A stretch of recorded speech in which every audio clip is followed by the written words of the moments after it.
आदाब नाजरीन, welcome viewers. आज हम देखते हैं कि हमारे तालीमी सिस्टम में, एजुकेशन सिस्टम में कॉम्पिटिटिव एग्ज़ाम्स का एक अहम हिस्सा बन गया है।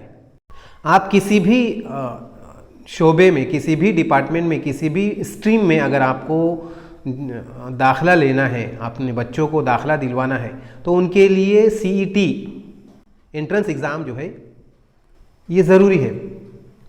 अब एंट्रेंस एग्ज़ाम की कितनी अहमियत होती है, स्कॉलरशिप्स एग्ज़ाम की कितनी अहमियत होती है, इस पर हम किसी और मौके पर बात करेंगे। मुझे एक आपको थोड़ा तारीख में ले जाकर एक बात आपको ये बतानी है कि हमारे यहाँ एंट्रेंस एग्ज़ाम का सिलसिला कब से शुरू हुआ हिंदुस्तान में। ये मुग़लों का दौर था। बड़े हैरान होंगे आप, मुग़लों का दौर था और उसमें कैसे ये शुरू हुआ, लेकिन ये हकीकत है। मुग़लों का दौर था और आखिरी दौर था। अकबर शाह सानी जो है वो दिल्ली की गद्दी पर विराजमान थे और उनके बाद आप जानते हैं बहादुर शाह ज़फ़र 42 में, बहादुर शाह ज़फ़र आखिरी मुग़लिया सल्तनत के आखिरी चश्मो-चराग़ थे। तो अकबर शाह सानी के दौर में हर तरफ अंग्रेज़ों की अमलदारी हो चुकी थी। हिंदुस्तानी हुकूमत के या हिंदुस्तानी अवाम के कई फ़ैसले अंग्रेज़ों के इख्तियार में चले गए थे, इक़्तिदार में चले गए थे। ऐसे कई मामलात थे जिनमें बराह रास्त, मतलब डायरेक्ट और इनडायरेक्ट, अंग्रेज़ अमल दखल अपना बढ़ा चुके थे।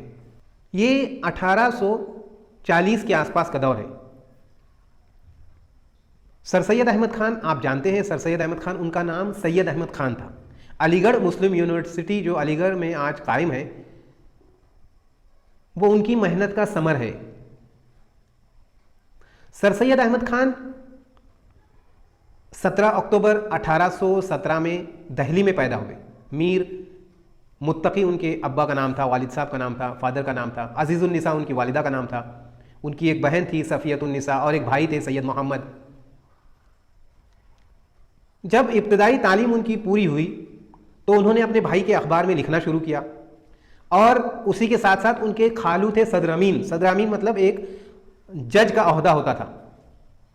तो वो सदर अमीन खालू उनका नाम खलीलुल्लाह खान था।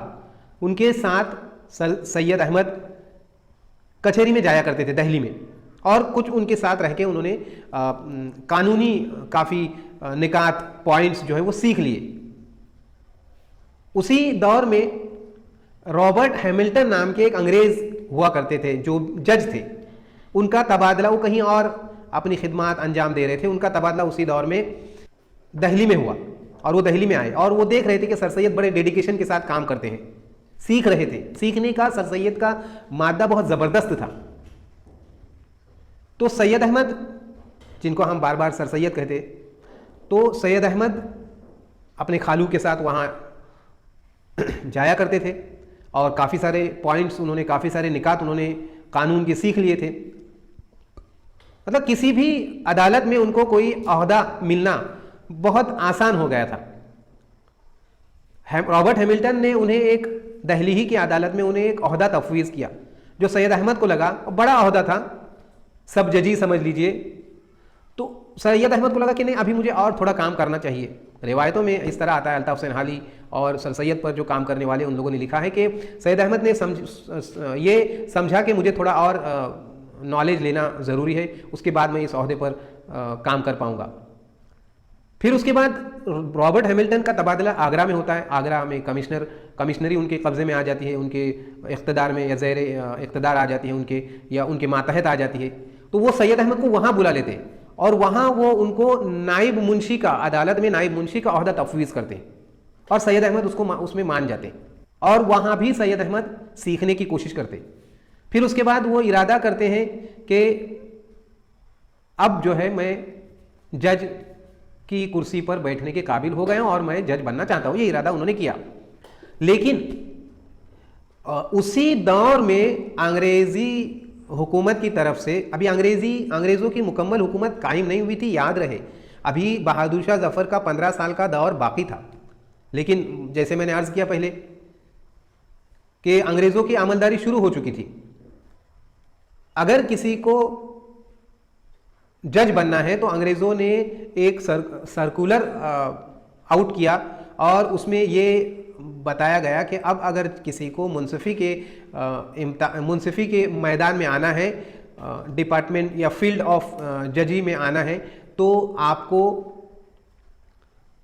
एक इम्तहान से गुजरना होगा, कॉम्पिटिटिव एग्जाम्स, उससे गुजरना होगा। तो ये हमारे यहाँ हिंदुस्तान में पहला कॉम्पिटिटिव एग्जाम मुनक़िद हुआ था और सैयद अहमद खान उस दौर में 1840-41 में, उस दौर में वो उस इम्तहान में बैठे। उनके साथ उनके मामूजाद भाई हातिम अली खां भी बैठे उस इम्तहान में, उनके बड़े भाई सैयद मोहम्मद खान भी बैठे उस इम्तहान में और सैयद अहमद खान कामयाब रहे। फिर उसके बाद उन्होंने एक किताब तरतीब दी आने वाले दूसरे स्टूडेंट्स के लिए कि कंपटीशन में हिस्सा लेने वाले उम्मीदवारों के लिए, और उस किताब का नाम उन्होंने किताबुल अख़वैन रखा। तो ये हिंदुस्तान में हमारे पहला कॉम्पिटिटिव एग्ज़ाम था जो तजुर्बाती तौर पर उसको अरेंज किया गया और उसमें कामयाबी मिली सैयद अहमद खान को। और वो सबसे पहले मैनपुरी यूपी में एक इलाका है, वहाँ उनको मुंसिफी के अहदे पर, मतलब जज के अहदे पर उनको तैनात किया गया, वहाँ वो चले गए। फिर उसके बाद दिल्ली में, फिर बिजनौर में, तो इस तरह वो अलग, फतेहपुर में, और इस तरह वो अलग अलग जगहों पर एक कामयाब जज के तौर पर वो काम करते रहे।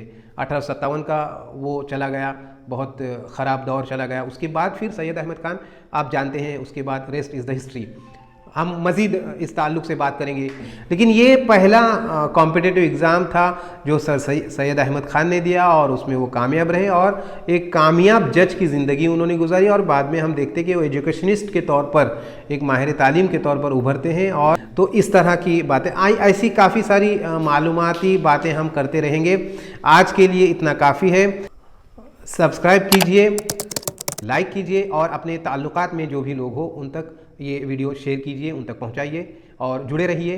आदाब। बहुत जल्द किसी दूसरे अहम मौजू पर हम मुलाकात करते हैं। आदाब। एक सोच अकल से फिसल गई, मुझे याद थी कि बदल गई, मेरी सोच थी कि वो ख्वाब था, मेरी जिंदगी का हिसाब था, मेरी जुस्तजू के बरक्स थी, मेरी मुश्किलों का वो अक्स थी, मुझे याद हो तो वो सोच थी, जो न याद हो तो गुमान